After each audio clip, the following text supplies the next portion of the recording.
Hey, it doesn't look like there's anybody here yet, so we'll just wait a few minutes before we get started. I think we need a, that hands-on ad was really cool. Yeah. Also, we're trying something new. Don't know if I showed this to you or not, Leanne, but we're streaming to YouTube live right now too. Oh, That you could do. yeah. Well, It's I kind of just laggy. noticed it. Yeah. Mm-hmm. Maybe because you're streaming to both. It may not work. May not. Hi, Brittany. Looks like we've already got a couple viewers on here. All right, so I guess we'll go ahead and get started. So, sorry for kind of short notice. We just, man, it just seems like we're crazy busy all the time, and we kind of told you not too long ago, any of our regular listeners, that kind of our plan was to just kind of wing it from here forward, just because, like, until fall, basically, we've got so many different things going on. It's really hard for us to commit to a schedule, and it sucks because like that, as like not so much her, 'cause she doesn't really listen to podcasts, but that's most of what I listen to at work. Like, I have earbuds in and listen to shows, and uh the consistency is so huge, like, Mm-hmm.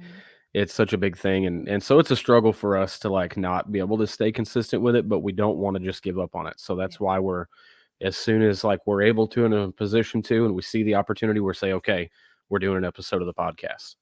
And so that's kind of where we're at. And we've tonight we've got Crystal Diebold on. She's in the green room right now, so she'll be live with us here in just a few minutes, and we're excited about that Yeah. because we've talked with Crystal, I think, the better on the show, and we had her record when our studio stuff was down. We had her record for us on that sponsorship episode, and if you haven't listened to that, you should be sure to go back and listen to that, because there was good insight from her and Doug from Sunstar. Mm-hmm. And so, yeah, we're just kind of plugging away at it. We're finally going to get to go to a race, I guess, a week from Saturday. Yep.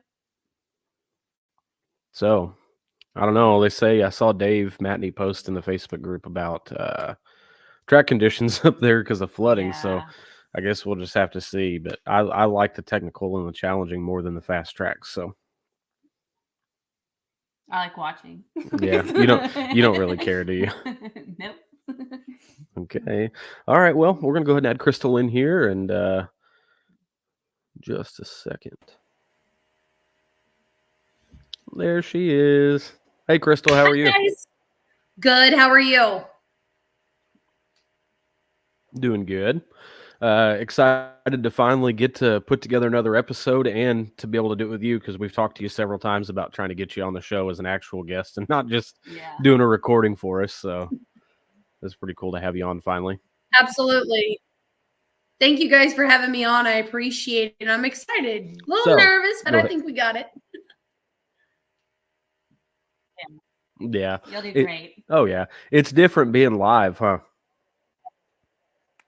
Yeah, just a little bit. You got to be able to kind of answer quickly too, but it's a little nerve-wracking too when Yeah. there's a lot of people out there that love watching your guys' show, and I really hope I can give you guys some good content today. Awesome. I'm sure you'll do great. We won't put the screws to you or anything. We won't make you answer anything. We won't put you on the spot, so to speak. Uh so why don't you, I guess, for anybody that doesn't know Crystal, Crystal is the director for SKD events, right? Yes. Okay. Just wanted to make sure, because I thought I knew for sure you were AXC and MXC, but I just wanted to make sure on the OAXC. So I know we'll kind of jump around a little bit, but do you care to tell us kind of how you ended up in that role? Yeah. So to start off with kind of how I ended up in the role as the director for SKD events, I've raced a lot of different series all over, Midwest and a little East Coast side of it. and I kind of just found home, started in the AXC series. And, you know, as I'm slowing down in my career of racing, I've been doing it for 22 years. They were a lot more local to me. So I was able to go hit more of the races, still have fun, connect with the community. And then, you know, after a while, I had been asked by several people and kind of poked, hey, you know, you would do great, you know, join, you know, as the crew and, you know, help out that aspect of it. Then, you know, Jason and I had a conversation, and it kind of all went off from there. I think, you know, a lot of my experience, my background has a lot to do with it. My type A and my OCD has a ton to probably do with it. So, and my organization with that, even though there's about a million things going around and on at the same time. So I'm very thankful to be in the position that I am in, but at the same time, you know, it's a lot of work. And so it's not what everybody sees on the front end of it. There's a ton that goes into the back end, and I've been doing it now since 2023 was my first year with the series. We had the AXC MXC and OAXC, and then we're on our second season of all the series broken out, and I'm on my second season with them as well. Yeah. Well, it seems like you're doing a good job, so you should give yourself a little bit of credit. We know there's a lot more to it than what people see, you know, on the front side. But so you said 22 years. You've been racing 22 years. So how old would that have made you when you started? Oh, Preston, I can't ever tell my age. I've gotta, you know, stay young forever, right? Fair enough. Just No, approximate. What I started racing riding when I was 4, racing when I was 5. I think that puts me, I'll be 27 this year. That should add up, right? Yeah. Quick math. I was going to say quick math. I was like, that's what I've always been tracking. So maybe my math was wrong on one of those days. But yeah, so I started riding when I was 4 years old, 5 years old. My parents got me my first little Raptor 80. And I raced that little bad boy forever until I could show my parents I was, you know, needed something a little bit bigger to keep up with them all, and you know, progress from there. Okay. So did your parents ride? Yeah. So or was it just something like that? I mean, I don't know how to explain it. It just seems like a lot of times, especially, or were you kind of, was it kind of a first with you and your family? So my dad started racing initially. St. Joe State Park, the Flat River Grand Prix was our home. That's where, you know, I grew up racing at, was the St. Joe State Park. And so my dad was initially racing way back when Missouri Hare Scramble was doing the ATVs. I started out with them actually long time ago. And my dad raced for, I would say, a couple years. And then I got into racing once I was, you know, old enough to be able to touch the foot pegs. And from there, it's been ongoing. Yeah. And I do apologize. I may have some spotty signal. I'm not quite sure.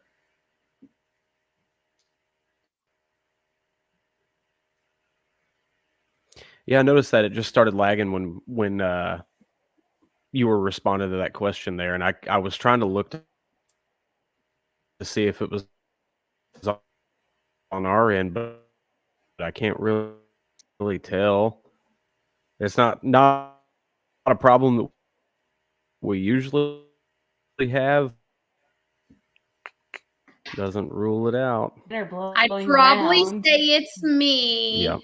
But I don't know. Here you've done some well,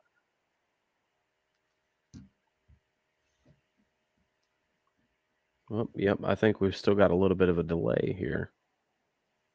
I was gonna see if I could turn off one of the features here to see if it would help with the bandwidth. No, it's not going to let me do that. All right. Does that see any better? I can hear you good on Let's the side, see. Preston. It's Yeah. got to be on our end because it looks like Nick said. Okay. So you've not just at the local level, and then you talked about one of the. So you raced with am I understanding right? OXC, right? It was Ozarks Cross Country back before AXC and MXC and all of that existed, right? Yes. So it was first Missouri Hare Scramble and the Missouri Mutters, and then it went into once the dirt bikes and the ATV separated, OXC was born. OXC, the guys were great guys. We raced that one for a number of years. And then there was another one, and I know you guys are all going to jump on here and quote me on this, but I cannot remember the name. It started with an M. It was another like Midwest XC. And it lasted about 1 to maybe 3 years. And then Missouri hasn't had a series since then.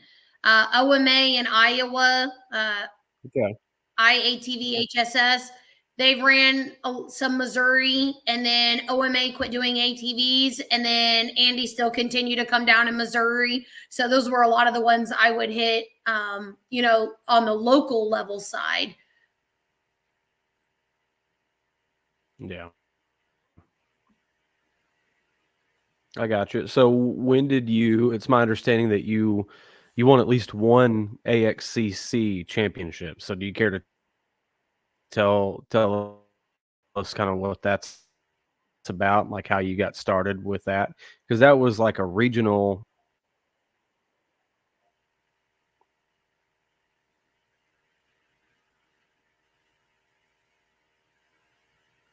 Yeah, so the AXCC here.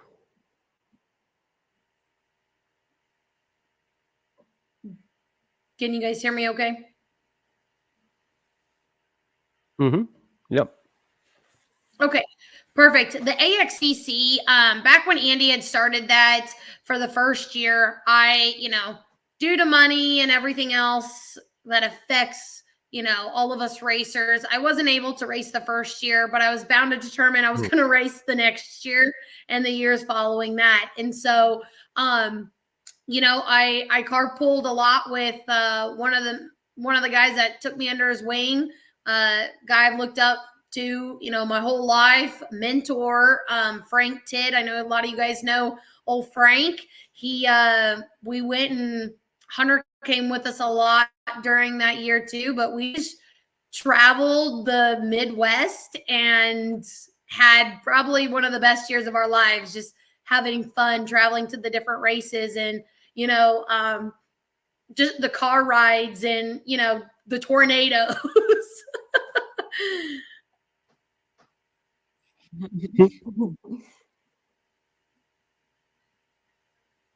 Yeah. So, you won at least one championship. I mean, what class were you racing in the last year? Yes. Yeah. So AXCC had a really good competitive women's class. I don't typically race women's classes, nothing against it. I just like, I like to be in a very competitive class. And so they had a good competitive women's class, and it was really exciting to get out there with, different women from different states that, maybe I've not raced against before, and be able to have, some great competition and some great races, really. And so I raced the women's. I got the championship for that class. And then the following year, they did not do, they did like I can't remember what they called it, but they did a co-sanctioned race where they would basically have like border races between different series. And so for the first year they traveled, the second year they traveled, and then the third year they did kind of a co-sanction with different local series. So that I participated in that one but there was no Mhm. championship per se on that. Oh, okay, okay. That was my fault for misunderstanding that, but I do remember when they did those, it seemed like they called them list races or something like Yeah, that. something like Because I that. remember we had one here in Arkansas, um, there was one in Indiana, and then Heartland Mm-hmm. that year was one.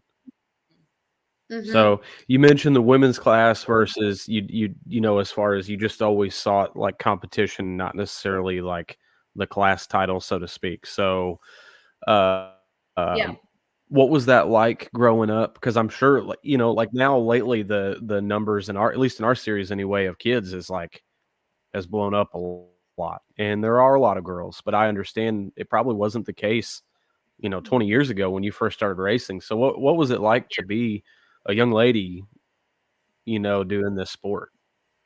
Yeah. So, as we've seen ATV racing come back, there is a huge growth of women in the AXC and MXC series, which is so exciting. I absolutely love seeing those girls get out there and just battle it out, because that is you know, the ground of what we are making XC racing futuristic, and so futuristically speaking. And so it's really exciting to see how many women are out there racing nowadays versus years ago you may only have one or two in a class. And so that's where I decided it was nothing against about the class. The women I raced with were great, and the women were great to community wise. I seek stiffer competition. Not to say Yeah. that they weren't, but just more in a class sense. And so that's kind of what I liked to focus on. There wasn't So growing up in the youth, and what they used to call the Pee Wee class, but is now our mini and youth side of it.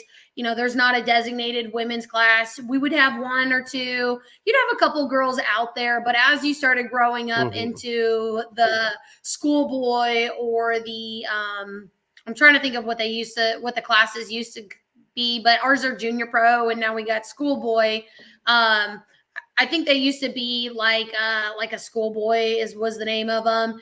And there what really wasn't any women much that I remember in those classes. There was a few of them that raced in the main class, as I was still a lot younger and I didn't race in the main classes. I would race in like the schoolboy. There were some women that would race then, but by the time I got to the age where I was able to get into the more adult classes, like B, C, women A, anything like that. A lot of them had, either